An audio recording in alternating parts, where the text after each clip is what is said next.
Good afternoon, everyone, and welcome to today's Social Enterprise webinar. I am thrilled to be joined today by Lars Boggild from Purpose Capital, and Lars is going to be presenting on impact financing. We have some folks who are joined live with us today, and I want to welcome you all. If at any point throughout our session you have questions or comments, please use the chat space to be in discussion and dialogue with us.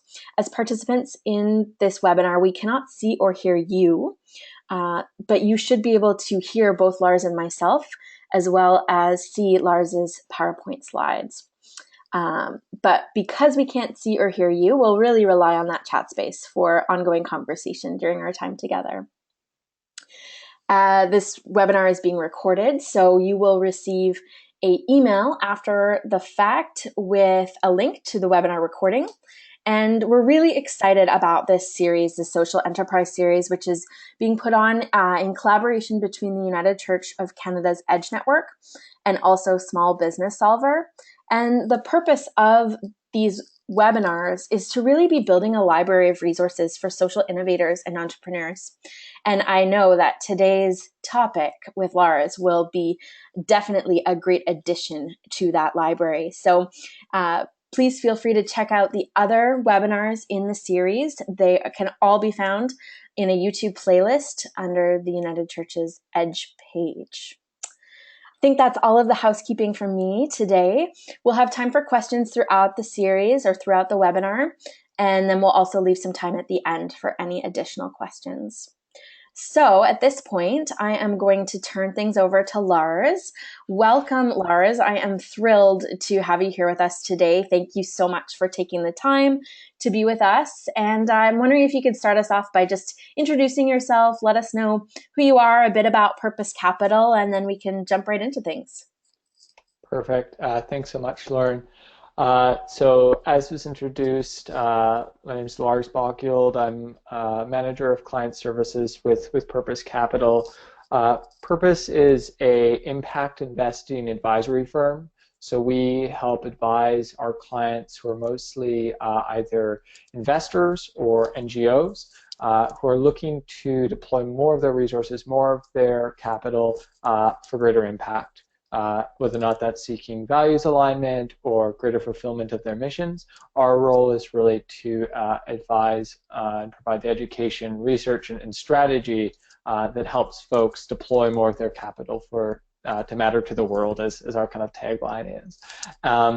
So with that said, part of why we're here today is, we think we have a role and a certain perspective that we hold because of the advisory work we do with investors, and a lot of those investors are kind of leading impact investors in Canada, to think about what does effective preparation for financing of various sorts look like on the part of social enterprise. So just to kind of speak to the idea that we will, throughout this presentation, kind of hold the kind of perspective of the learnings of the experience of thinking about this from the process of investors actually making these investments, and thinking about how that kind of readiness can be built.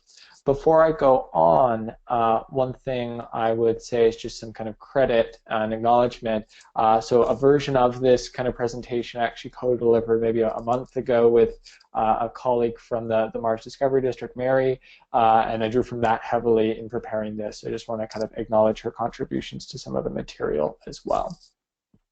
So in terms of my goals for the session, and what I hope we can provide over, say, the next about 45 minutes is what I think the actual content will take, the other 15 really allowing for time for questions throughout or at the end, is really to provide kind of two goals. One is to actually talk about the different options for different stages and scenarios for both for-profit and nonprofit social ventures. So for social ventures, what are the options at a fairly granular level? What distinguishes them? How can you actually think about different financing strategies? And then the second kind of goal is really to provide just some clearer understanding of some expectations for raising capital. So if you're in a position to actually take on outside investment, what kind of expectations should you have going into it? Those are the two things that hopefully we can achieve for each of you today and for any of the folks that listen to this later. So first I'll just start with a not so big secret.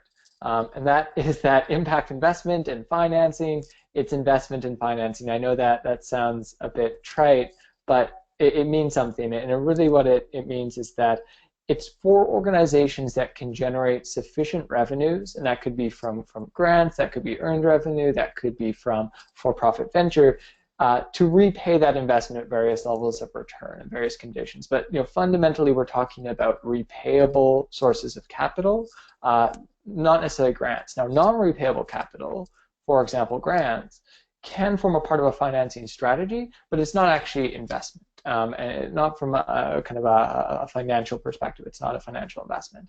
And so it's important just to kind of distinguish by what we're meaning. We'll talk about different kind of forms of capital, repayable and non-repayable, as we go on. I just want to kind of emphasize that even when we're talking about impact investment and financing, we're still talking about something that is investment and financing. So a level of rigor, a level of business acumen, a level of commitment between the investors and the investee businesses is still required, even in this space. There's no kind of there's no kind of halo that means that all of that is off the table. Still requires a lot of diligence on everyone's part.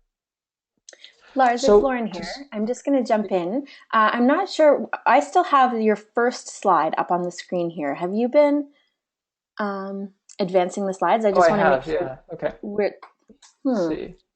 There, okay. It seems to be caught up now. Oh, let's see. Do you see the goals slide? I now see the goals slide. Yep. Okay, well, why don't I just, to make sure that doesn't happen, I'll just kind of go through it this way. So spoke about the goals, spoke about the kind of not so big secret. This is what I mentioned, just that we are talking about investment and financing. So we are talking about repayable capital, usually. Now, how that applies, and a useful kind of lens to think about, is the different stages of a venture. And this actually applies for-profits, nonprofits, even for charitable organizations. Ultimately, it's a process from ideation through to kind of scaling something that works. And depending on where you are within that journey, within this kind of process, the kind of financing, the strategies that are appropriate for you will be quite different. And so it's important to kind of think first, a lot of the process of thinking about an ideal financing strategy for you is really a process of self-discovery and a process of kind of knowledge of your own organization's needs, your own organization's strategies, as much as it is trying to kind of find willing and matched partners out in the marketplace. So think, as a starting point, just to kind of think through the idea that, if you're in an ideation phase, you really just have an idea. There hopefully are founders in place. There might be a target market. From there, you're actually trying to test that and really kind of go out to market, but it's still very early stage and extremely high risk. At the validation stage, you're getting some signals that things are working. You might actually be at a point where you are both not just generating revenues and having paying customers, but you're also kind of seeing that success. Your product or service is delivering value, and you can kind of see how it could continue to deliver value. And it's really at the kind of efficiency and scaling phases that later different types of investment often kind of come into play. So often, these earlier stages are ones where kind of higher risk capital is in play. Usually it's these later stages, efficiency and scaling, where less risk tolerant capital comes into play. So that's really one way of looking at this, which is kind of venture stages, thinking about yourself and your own organization. Another way to think about this is also the purpose of capital. Ultimately, why are you seeking financing? And really, there are kind of three common categories. There are kind of variants of course, but there are really common scenarios. And one is to manage growth.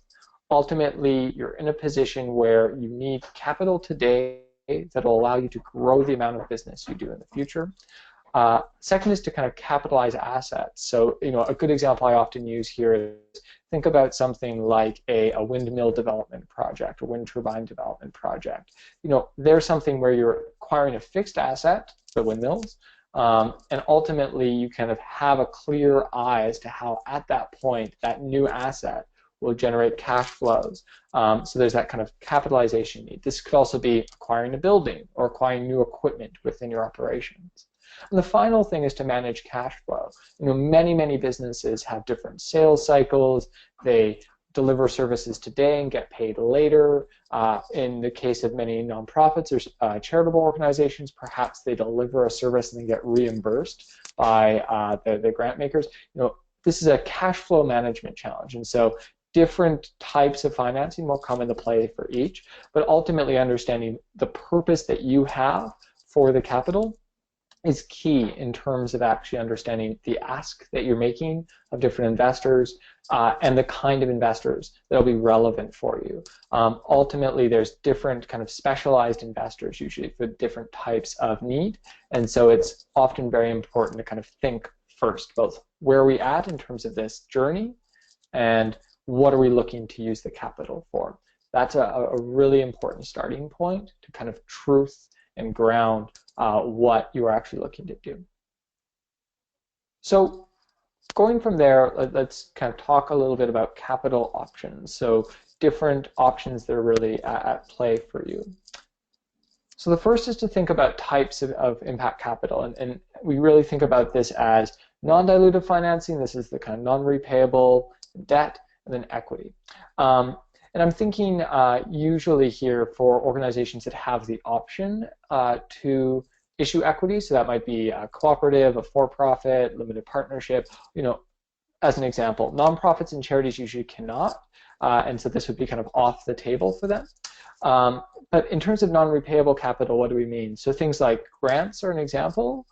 So a philanthropic foundation might give you a grant, but equally things like a tax credit, an R&D credit are good examples. So a good example for Canada would be something like the Sustainable Development Technology Corporation, SDTC. You sometimes hear in the news, they've given a significant amount of money to a new enterprise that's developing, say, a clean technology. That's actually non-repayable capital. They don't have to give that money back. And a key form of non-repayable capital is earned revenue. Growing organically. You've earned revenue. You've created some profit, and you're using that to reinvest in the organization and grow organically. There's many very successful organizations that took very little financing and ultimately grew through their own steam. And then finally, debt, which I think we all understand in some kind of simple way, whether or not that's something like a line of credit. Technically, even a credit card is a form of credit. Promissory notes are an example, and then loans of various sorts. And the one thing I would highlight here, because it's increasingly important for social ventures and social enterprises of various sorts, is to think about the idea that you can loan against many different parts of your organization. So that might be against your assets. You have a loan that is kind of backed by a building or equipment. That could be a loan against your revenues. I'm loaning you money today in return for a portion of your revenues. That could be against someone else's guarantee. So you might be an enterprise, say a nonprofit, that has a foundation partner that's willing to guarantee that loan. That could be the guarantee. And I won't really go too much detail into debentures and convertible debt, convertible loans. These are just debentures don't have any security, so it's basically just your promise. And then convertible debt is debt that can convert into equity given certain conditions. But the highest level and the important thing to understand is that non-dilutive financing is financing that doesn't dilute your control of your own enterprise. People still retain the same amount of shares. Equity is dilutive. It changes the proportion of control that you have over your organization or enterprise. So there are advantages to non-dilutive financing. Ultimately, in terms of non-repayable capital, it can often leverage value beyond your financials. So, if you have a philanthropic grant, that might be because of the social value you create. It can support the delivery of specific projects. I've mentioned control. It can also often, because of that need for very high risk capital at the beginning of an enterprise, often grants of various sorts are used in the kind of early validation stages. So a grant can actually be a really useful kind of high risk capital at a stage where other more repayable capital simply cannot contribute. And then debt is often more accessible based on organizational structure. So it's non-share capital, as I described, that same kind of dilution issue. And so it means that it's available to nonprofits, it's available to charities. And in fact, if you're based in Ontario, and I'm not sure, based on the listeners, if everyone's from Ontario or not, but if you are, nonprofits and charities actually are able to issue debt on a really fairly easy basis. So it's not actually that restrictive. And provides more confidence in the absence of so-called liquidity events. So we often hear about, and when people think about startups, they're often thinking about the Facebook or the technology firm that's going to have an initial public offering or going to get acquired. Let's say Google comes in and buys a tech firm. That is probably less likely for many social enterprises, both because of the mission that they have and often a geographic focus. So if you are, as an example, a catering company that helps employ at-risk youth in a local community, you're not really, your goal, your mission isn't to get a bought out. It's not to have an initial public offering. So you'll probably never have this so-called liquidity event. But in the absence of that, for your investors to get repaid, they need some structure around that, and that's often what debt can provide. There is the ability to default. Ultimately, if things don't work out, an organization can default. There might be bankruptcy, etc. There's recourse to this, and then ultimately it can be suitable for many growth profiles. So even very high growth firms can use debt productively. And I would just say there's the number one reason. The number one reason is ultimately that if using debt is actually a kind of a faster way to help you, quote unquote, knock off an important business milestone, it can often be the right way to go. So, often debt is a sort of circumstance where you could get there under your own steam. This is a really common situation where you generate enough profit that you could eventually build up, let's say, the down payment to buy a building. Or buy a building outright, as a good example. But by taking on debt, then that could be something like a mortgage as a form of debt. That would allow you to just do that faster, and then you can kind of repay it over time with your cash flow. So this is kind of the number one reason people often use it, is if they kind of have confidence in the ability to do something in the future, but by taking on debt, they can accelerate that journey. That is a common reason for using and taking on debt. But it has disadvantages as well. It's not, all kind of sunny. Ultimately, there's often a lot of restrictions on use. So, as an example, in Canada, only charities can take a grant from at least foundations, although government grants are available to many different corporate forms. Often, we see organizations that will kind of, change a little bit of what they do. If there's a good grant program, they will kind of try to change what they do as a result. So it's kind of enticing, but that incentive can lead you astray. Often there's different pacing and timing issues. So, let's say that someone has a grant window that, we have a review every 6 months. Well, if you need capital today, you can't wait for 6 months. So that's problematic. And then, in many cases, there are matching funds requirements. You have to be able to kind of find money elsewhere. And there's often a lot of associated costs. So it always sounds like it's free money, but it's rarely free money. You have to administer that. There's often reporting requirements, etc. So it's, very worthwhile actually thinking about, from a strategic standpoint, ultimately, what will that also cost my organization? In terms of debt, it's often much less flexible, and typically the first money to be paid. That often has an obligation that before everything else, your debts have to be paid. It needs to be issued against assets, future revenues, or personal liability. There has to be some basis upon which the debt is being provided. And in some cases, for higher risk ventures or even just earlier stage ventures, regardless of their risk profile, you can often see fairly high interest rates. So it can be quite binding and less flexible. Um, that can be a pretty strong disadvantage, one thing to consider. So, the whole point here being is that there isn't a free lunch. You have to be careful, you have to be thoughtful about why strategically even something like non-dilutive financing is helpful for you. So in terms of equity financing, what we would call dilutive financing, because it dilutes your control, there are actually advantages as well. It's about strategic investors. They can bring in more than money. So, a good investor in a for-profit venture, often it's more than just the capital they can provide. It might be that they know a certain industry really well.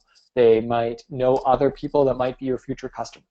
They might be an advisor. And so ultimately there can be advantages of the type of investors attracted through equity financing. I'll give an example in the social venture space. So one of the investors in an education startup in the US called LearnZilla is the Bill and Melinda Gates Foundation. Bill and Melinda Gates Foundation has done a lot of work domestically in the US around education, and as a result knows many, many universities and university administrators. As a result, the fact that the Gates Foundation was an investor in that company gave them more credibility in selling to those customers. It allowed them to go to them much easier. It allowed them to talk with them much easier about selling their product. But it has disadvantages as well. Equity usually is only for high growth ventures, and there are some social ventures that have that growth profile, but many don't. Many aren't technology companies or don't have the kind of scalability that equity financing requires. I think often when we think about investment, especially with things like Dragon's Den on the news or whatever, it's often this venture capital model. We think about high risk, high return investment.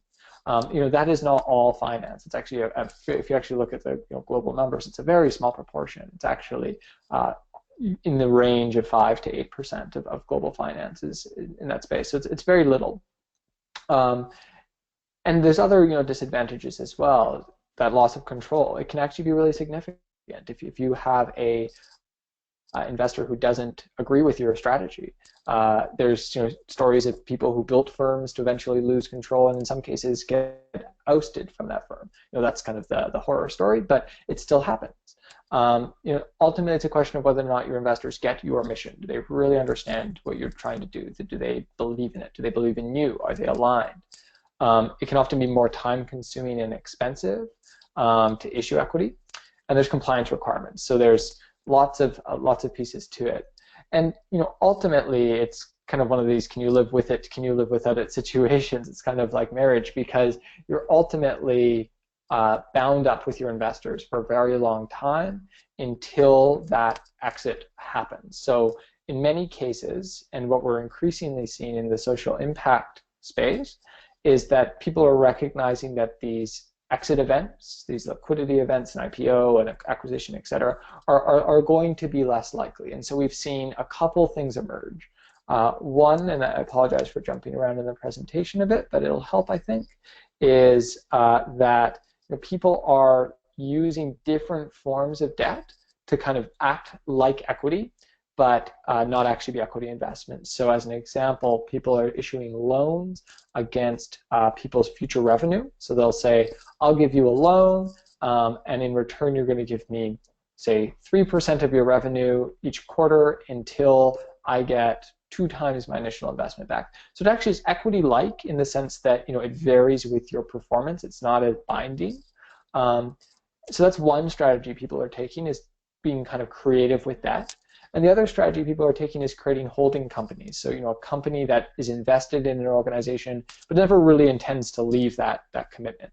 And so the point being here is that, for equity financing, you have to be very thoughtful about the fact that you're building a partnership with your investors that can last a very long time. And that can be really good.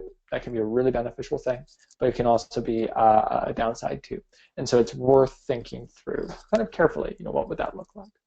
So I'll pause there, because the next I'm going to kind of switch to talk about a bit more about the broader market and the process, and we'll talk about thinking about getting ready for that. But ultimately, I want to ensure that there's some kind of clarity about the different forms of capital, the different advantages and disadvantages thereof. This is actually pretty analogous to the mainstream market. So, there's a little bit of difference, but it's pretty analogous. So I just want to ensure there's any clarity. Are there any questions? We haven't had any come up in the chat space yet, so if folks have any questions, you can type them in there. I had a question for you, Lars, which is Sure. around when you were talking about debt. And do you have particular tips that you give folks around assessing, measuring, and managing the risk that comes with that, especially for smaller ventures that many of our audience might be embarking upon? Of debt in particular? Yeah. Yeah, yeah, for sure. So I think the most important thing to think about in terms of debt is that it has a carrying cost. And so what I mean by that is, depending on how it's structured, likely it'll have a fixed obligation. So you'll have to pay a certain amount of money at a certain schedule. So, every quarter, a classic example that people often understand, they might have a mortgage, so you have to pay that amount of money every month. Um, what is useful though to think about is, you might be in a position today where you can pay that off, and you could pay that amount each month. But it's worth thinking about in terms of the scenarios you might run into. How seasonal is your business is a good example. People might take on debt in a boom season and not actually know that they have a very seasonal business. So you see sometimes organizations that ultimately they have a really quiet period during the summer, but they've only really actually been around. Maybe they got founded last fall, so they've really only had, say, 6 months where they've actually been in kind of peak buying season, and they didn't know. And so then they run into trouble if they take on debt then and then have a really quiet period during the summer. That's just one tangible example of the kind of risk. But ultimately, the risk there is, in what situations would you not be able to meet that fixed obligation? How likely are those scenarios? And how much do you know about the stability of your business to actually inform that? So if it is like an early stage venture that's very early days, you don't have enough of a historical track record to look at your sales process, or to look at you don't have a background, even things like receivables. So do you have enough information to know that the kind of customers you work with pay on time? Because that payment might determine whether or not you actually have the cash on hand, because it's all about cash. Like, people often use the term cash is king, kind of cash flow is king. Do you have the cash on hand necessary to actually take that obligation off your books? And so that's one example. I think the other kind of key thing in terms of assessing the risks, particularly around debt, is understanding that because it often comes as like a first priority, that if you don't pay off that obligation, if you don't pay off that obligation, then you effectively default, and that can affect both your personal credit rating. If there's personal liability, it can affect the ability of you to go for your organization to ever take on other financing. It's also really important to understand from an organizational perspective, how much buffer room do you have? So an example that I often use is, if an organization has been around for a while, they might have an operating reserve, which is what they draw on when, to kind of without having an external line of credit. That's kind of what they draw on to bridge the gap between making payroll to pay their staff, and then they get kind of receivables in the door later. And so they might need to do that on a pretty regular basis. Depending on the size of that reserve, you might need to dip into that as well to pay off debt, and then it hopefully will get replenished as you get new revenues in. But similarly, like, if this is a small operation, if it's just you, then you kind of are your own payroll obligation. Are you in a personal financial situation where you could, basically not pay yourself if you had to, in order to make do? Same kind of goes on payroll. This is all kind of the down case, but that's really that's often what you're looking at in terms of risk. So debt is really, it's a really useful tool, and I say here that it's really about if it kind of can accelerate you to achieving a new milestone, that you think you can do anyways, but will take a lot longer, that is often the way to think about it. The other thing that debt is pretty useful for, just again thinking about the uses of capital, I think that was back here, there we go, is around assets. So if you're capitalizing an asset like a building that you might rent out, or a certain equipment that you will kind of generate sales from, I think the example I always use, just because it's so tangible, of like renewable power, where you're building a fixed asset that you then sell the power from, and it kind of generates its own cash flow. Those are the kind of situations where you can have a bit more confidence that debt is a useful tool, because ultimately it has a kind of characteristics to pay itself off, or there's an asset that's built there that kind of serves as its own collateral. Otherwise, it definitely kind of poses those risks. So it's one of those things where it's worth thinking about. Ultimately, unless you have very kind of aligned lenders, and that might be, an example here would be, let's say a foundation partner of a nonprofit or charity chose to give them a very patient loan, and that loan is debt, but that debt might say, ultimately, if they are not able to pay, it kind of has a certain forgiveness period or a certain grace period where they don't have to pay for a couple of years, say, or it might have more flexibility where they're willing to kind of renegotiate it based on the circumstance. So it's really worth thinking carefully about, ultimately how flexible that is, and then what level of confidence you actually have in your own organization's background and future to kind of take on that debt. It's a complex picture, but I'd say the tips really would be focus on your incoming revenues and receivables, focus on the stability of those, focus on seasonality is a really big one for sure, and then as well focus on your own internal kind of buffers, and that might be, again, that might be something like an operating reserve, that might be the flexibility of your payroll, that might be the ability to kind of shift different payments around that will need to be made, but if they're more flexible, it gives you more wiggle room essentially to manage debt. In the absence of that, it becomes an increasingly restrictive financing tool. That's helpful. Thank you. So shifting gears to think about the process of raising impact capital, I think what's really important to understand is that it is a marketplace. And what I mean by that is that there are many different actors. This, I think, is a useful diagram because it highlights that there are many different sources of impact capital. There are many different impact-driven organizations, and that's who I assume is both on the call and will listen later. And then different forms of finance, some of which we've talked about, but which all can kind of be collapsed into those general buckets I used before. And the other part that we'll talk about a little bit now is really kind of channels of impact capital. Ultimately, there are these kind of sources.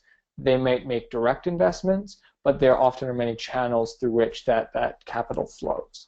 And so ultimately, it's worth thinking about and knowing that it's a marketplace. There are many organizations and many actors. So you might ask, how big is that marketplace in Canada? What does that actually look like? Well, we lag the US and the UK a little bit in developing a really kind of robust and active ecosystem.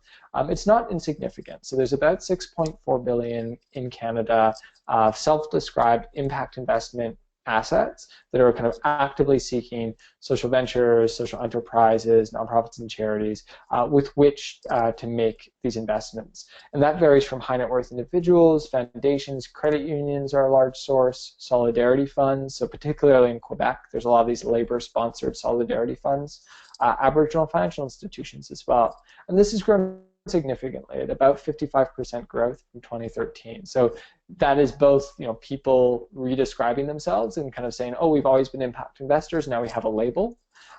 It's also folks choosing to redeploy their money this way. And so I think there's just a couple kind of useful facts to kind of keep in mind. One is that most of this is private market activity, so it's mostly private equity, private debt. And it really does follow global trends. So it's mostly accredited investors. So there is some impact investing through retail channels, everyday folks, but it's mostly institutions or high net worth individuals. And then again, it tends to be more on the kind of private side in terms of how investments are actually being made. So you might ask, where is this happening? And the answer is all across Canada. This isn't actually exhaustive. These are just useful examples to say that all across the country, and actually you could even include some organizations in the territories, impact investing is actively happening. And so different forms of what that means for the social venture standpoint is there are sources of finance throughout the country, depending on your makeup and your need. And so a lot of it is about thinking about how you best match and communicate with that market. So in terms of identifying investors, as mentioned, it's a marketplace. It's not a small one. It's an increasingly large one, which is great. And there are different organizations spread throughout the country. So what that requires is clarity on the part of the social venture about both their needs and what they're actively seeking in a partner to best identify and essentially matchmake with prospective investors as partners. One thing I would emphasize, especially knowing that, to my knowledge and from what I've seen, the EDGE network has quite a few nonprofits and organizations like that in its networks. Traditional channels such as credit unions are actually still the deepest pools of capital for the sector when needing credit. So I don't want to kind of ignore and think that this is all new. Many credit unions are impact investors and are increasingly thinking of themselves this way and often have greater access to capital than other organizations. Now, individual investors, say a high net worth individual or foundation, are occasionally making direct investments, so to a direct organization, but fairly rarely, and there has to be usually a really tight fit or pre-existing relationship. So rather, they're usually investing through funds. Now, that said, what does that mean from the standpoint of the social venture? Well, funds that are deploying capital are actually in the business of considering business plans. That's their job. Their job is to take other folks' money and deploy it productively on their behalf. So ultimately, if you're, say a for-profit social venture that's starting out, if you're trying to think about, how do you optimize your time and most efficiently go and speak with other organizations and individuals, likely it'll be a lot easier. There'll be more defined processes if you're talking to impact funds than if you're trying to reach out to foundations or high net worth individuals. That's not always the case, and an increasing number of foundations are developing impact investing programs through which there's really kind of clear process that you enter. But many aren't there yet, and if they are impact investing, it's usually through funds. So just one thing that's useful to keep in mind. Now, in terms of a tip I would make, particularly in terms of social ventures, because you are trying to communicate a dual mission, you are both trying to create a financial profit or revenues and generate some social or environmental impact. A great basis with which to communicate your investors what you're trying to achieve and how it will generate both is actually a theory of change. I won't go into that in depth, but if you're in the social sector or the nonprofit sector, you might already be familiar with this. But it's actually really useful to think about that as a tool, as a part of your business plan that will help you communicate, this is why we think our business generates impact alongside its business model. So it's still important to have the rest of that there, but I would just say, particularly as you're trying to think about how do you communicate how your business generates an impact, a theory of change is a really useful starting point to share with investors when they're interested, when they're actually kind of ready to engage on that level. So if that's how we actually think about kind of identifying investors, and I know that that's not everything, that's fairly high level, but ultimately it's a marketplace and you have to understand your own local context and your own local needs. You might have some kind of interest in what kind of expectations will investors have. What does that look like? So I just wanted to share a couple of data points. I'll zoom in a little bit here to make it a bit easier to see for folks. But ultimately, this type of investing is happening across asset classes. So I've mentioned private equity, private debt, mentioned equity-like debt when I use the example of a loan against someone's revenues as an example of equity-like debt. And you can see this kind of concentration. So this was a survey of 158 impact investors, kind of major global investors in 2015, published in 2016. And ultimately, you can see this kind of pretty significant concentration. But what we also see is that increasing numbers are expecting to make market comparable returns. So this light blue box, you can see at the top of the second graph, is market adjusted returns. People are looking to basically not take a concession.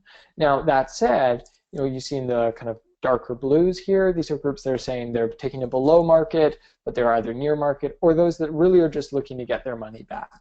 So this could be example here would be a loan where you pretty much just have to pay that loan plus 1% interest would be an example. We just want our money back. The lighter blue here, the kind of below market but still closer, would be something like, we're a social venture that has a loan that usually would be, let's say, 6 or 7% interest, but our lender likes what we do and they're willing to give us 5%. That would be that. And then everything above that would be kind of a market rate return, just as an example. But what we're seeing is that, as more and more assets come into this space and more organizations say that they also want to generate impact with their investments, they also want to align their capital with their values or their mission, an increasing number are saying that they also want to be market rate investors. Now, market rate, I just want to be clear, doesn't actually always mean that you need to be a tech startup, that you need to be heading for an IPO, that you need to have really high growth. Market rate, and what that implies is actually that you're delivering a rate of return that is commensurate, that is appropriate for the level of risk of your organization. So if you're a fairly established organization, or you have significant assets, if you're an established nonprofit that's looking to buy a building, you might not actually be high risk, even though you're not very high growth. And so market rate can still be actually fairly accessible. It's all about ultimately what kind of risk profile you have. And these kind of more concessionary investors, they're basically willing to take on more risk at a lower price because of the kind of impacts you create. But I just want to emphasize that those exist, but the bulk of the market tries to increasingly look towards more market rate returns, just so you have some sense of expectations. So in terms of process and goals, how would you actually think about beginning on this process? First thing I would say is reflect on what milestones you have for your venture, for your organization, the short, medium, and long term. How will financing actually match to those milestones? How will it match to those goals and complement them? That might be acquiring a building. That might be hiring new staff to help our sales process. That might be hiring a chief operating officer to help us manage our internal processes. These are all different milestones that you might have for your organization that financing might help you meet. An example that we've often seen is, organizations will in some cases take on equity investment to grow their ability to sell. So they want to enter into a new market. We sell exclusively in British Columbia, and our other target market is Ontario, but we need staff on the ground in Ontario to do it. But ultimately, that's going to cost us money from day one. So we might take on equity investment because we believe that that'll allow us to hire that staff with the flexibility needed for them to build out new sales. And that's an example of a milestone in how financing might match. And the other piece to think about that's very important is what we would call a due diligence binder. And this is across different types of financing. Ultimately, what documents do you need to have ready for the intended financing process? If it's something like equity investment, that might be like your shareholder schedule. If it's something like debt, it might be both historical financial information as well as cash flow forecasts. That might be what you need as necessary to have ready. An example here would be guarantee documents as well. So say you're going into a credit union and you have another guarantor, they need documentation that actually is there. So thinking about what information is necessary, building together a little bit of a checklist and assembling that in one place, often a binder these days as well, often an online folder or a shareable kind of quote-unquote data room like a Dropbox.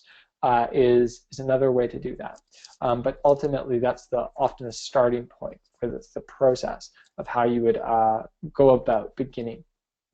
So delving a bit deeper in the process, thinking about fit. these are the kind of questions that we would often pose to an organization if it was thinking about this. First of all, like, do I fit? Ultimately, it's about mission, programmatic objectives for non-dilutive financing. Often, folks have a given programmatic priority. I'll give an example here. The Calgary Foundation has recently set up a loan fund for charities, nonprofits in Calgary. So, obviously there's a certain fit that is required before you'd even approach them. The nature of the funding. So ultimately, are you looking to blend finance? Is this a grant? Is it a loan? Is it in kind? What are you seeking? Are you eligible given your stage, given your size? Maybe there's restrictions on founder age. A lot of publicly funded grant programs will say, they're focused on youth, or they're focused on retirees, etc. What can you spend money on? Like, what kind of restrictions does it have? When do you get paid? Does it meet your needs? Like, ultimately, is this a reimbursement program, or will you get the cash up front? And what kind of obligations will you have? These are the kind of questions that it's worth checking on for pretty much every option that you might have around non-dilutive financing. So, if there's different loan options, maybe you've talked with multiple credit unions and you have different offers and term sheets. You want to actually think about these kind of questions as you actually assess that. Same goes for equity financing. This is a little bit different. It's a bit more specific based on what equity financing usually is used for. But different examples you might ask are the kind of industry sector. Does your investor actually know the industry you work in? Will they add value to you in that way? Stage, depending on the stage you're at of venture, an angel investor, they're interested in very small, very early stage ventures. A quote-unquote Series A investor will be looking at folks that have met many more milestones and are at a different growth stage. And ultimately, thinking about whether or not you want to need that financing. And so this is also a useful time to kind of sense check. What can you do without that financing? What will it enable for you if you have it? Different expectations. So you might have a social venture that is actually both quite profitable and delivers a high social impact. But ultimately, that might mean that you're eligible and you get interest from a venture capital firm that doesn't. It's not an impact fund. They might be a traditional investor. There's that question. Can you maintain your mission with this investor? Are they going to kind of distract you from that? How will they enable or disenable that? Questions about geographic focus. Maybe you take on this investment as a means to enter into a new market. Do they have networks in those areas? A classic example we see here are Canadian organizations that want to start selling into the US. A US-based investor can be a great way to get a foothold there, but ultimately that needs to be kind of validated. And then finally, what again does the relationship look like? What are their expectations? Are they really hands-on? Do they want to control things? Do they want to just be a part of your board? All of these are different examples of the questions you might ask, looking at the fit of a potential source of funding. So asking these questions of each source of funding is very important. And ultimately, what this comes down to is it's about strategy. So we've talked about types of impact capital. We've talked about the market and different expectations and questions that fit. This is just a slide to illustrate the idea that there are multiple, there's many ways that organizations finance themselves. And so it's often about thinking about what's the right blend for you. You could use an example here. These might both be nonprofits and charities that just can't issue equity. This might be an organization that's a for-profit. Maybe they got a government grant and they have equity investment. Just as examples to say that there's many ways to kind of blend capital to achieve your goals. And so it's so important to actually have clarity on what those goals are, why you're seeking financing as a starting point before you go out and talk to folks. And so what I plan to end with is just some useful starting points. And for nonprofits and charities in particular, if you're just beginning business planning, there's a few things I'd recommend. The Enterprising Nonprofits Program and Futurepreneur are great examples. There are examples of this throughout the country, but if you're Ontario or Toronto based, the Toronto Enterprise Fund hosts the Enterprising Nonprofits program, and they basically just support business planning. They help create clarity around those goals. But if you're actively seeking capital and have a defined business plan, the Canadian Alternative Investment Cooperative, Community Forward Fund is another example. Local credit unions I've mentioned a few times. These are useful examples, and just good starting points because they are organized in a way that allows you to get kind of early validation of the ease with which you can go out and raise capital. If you're a for-profit and you're just beginning business planning, highly recommend just accelerators, incubators, New Year. There's an amazing abundance these days of supports, particularly publicly funded supports that are often free at use for businesses and business planning. So in the example, I don't mean to just highlight Ontario for anyone who's listening across the country, but Ontario Centers of Excellence is an example, but there's an equivalent throughout the country. If you're looking at high net worth and angel groups and specialty funds, so I've mentioned as well, looking at groups that are already organized to deploy capital is a useful way to think about whether or not there's going to be an easy process to approach them for financing. So that the National Association of Angel Capital, National Angel Capital Organization, they have a listing of angel groups throughout the country, and these are high net worth individuals that they're interested in investing in very early stage ventures. That's a useful starting point. Maybe you've gone to a couple pitch competitions, you've got like enough validation of your business model that you're willing to approach one of them. And I mentioned specialty funds again because they're in this business. The only difference I would highlight here is it's worth knowing whether a fund is actively deploying capital or if they've already deployed their capital. So that can be as simple as writing an email. It can be simple as having a phone call. But ultimately, if you know whether or not a fund is still investing or whether or not it's kind of invested and now it's kind of waiting to see how those businesses go, you can save a lot of time. So there's lots of funds out there, but a good number of them, right, have invested their capital and they're waiting to see how that capital, how those investments, how that portfolio matures. And so they're not going to be worth your time to approach. And for both, there's also some specialty platforms. We didn't really talk about crowdfunding, although increasingly for early stage organizations, that is a source of early investment. You use pre-sales, things like that. If you're Ontario or Quebec based, the Social Venture Connection, the SVX, is another useful platform. Again, this is for more organized businesses. So you have to have a business plan. You basically have to be seeking a certain amount of capital. You have to be earning revenues. But that's a useful platform. That's whole point. Its whole purpose is to match social ventures with sources of capital and impact investors. So I will pause there. We have about 5 minutes remaining for questions, and happy to answer any that come up from this kind of second half. But otherwise, absolutely thank you for listening and tuning in. Thank you so much, Lars. Um, I have so been enjoying this series of webinars for many reasons, but especially because of the sort of crossover on many of the topics that we're finding. None of these topics are working in isolation for someone who's starting out in a social venture.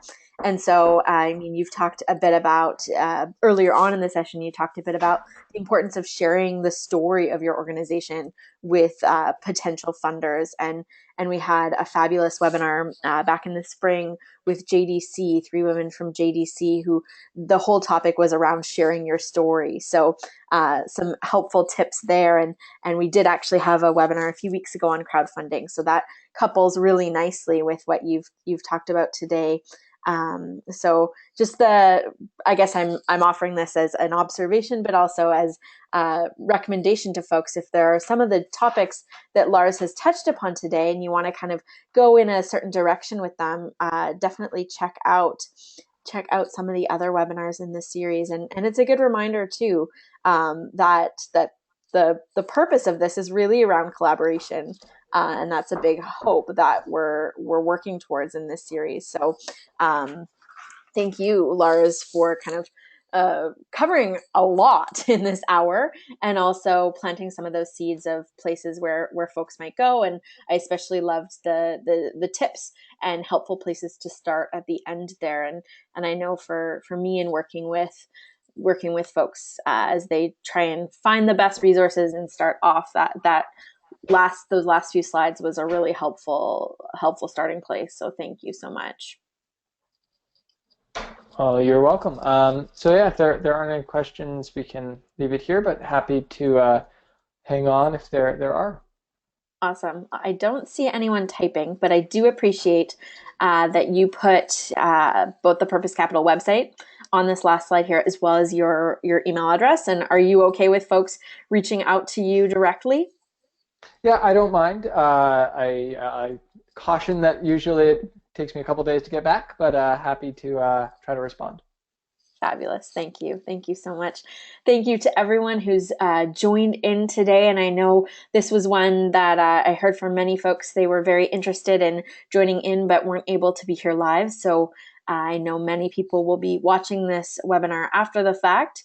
And this is the last social enterprise webinar in the series for 2016. We'll be starting back up in January of the new year. And you can find that information shortly on the Edge webinar page. We'll be getting up the information for our 2017 webinars in the next few weeks. I want to thank all of our participants, and I want to thank especially you, Lars, for taking the time to be with us today and for our really engaging session. So thank you so much, and have a great day, everyone. Take care. All right, everyone. Thank you.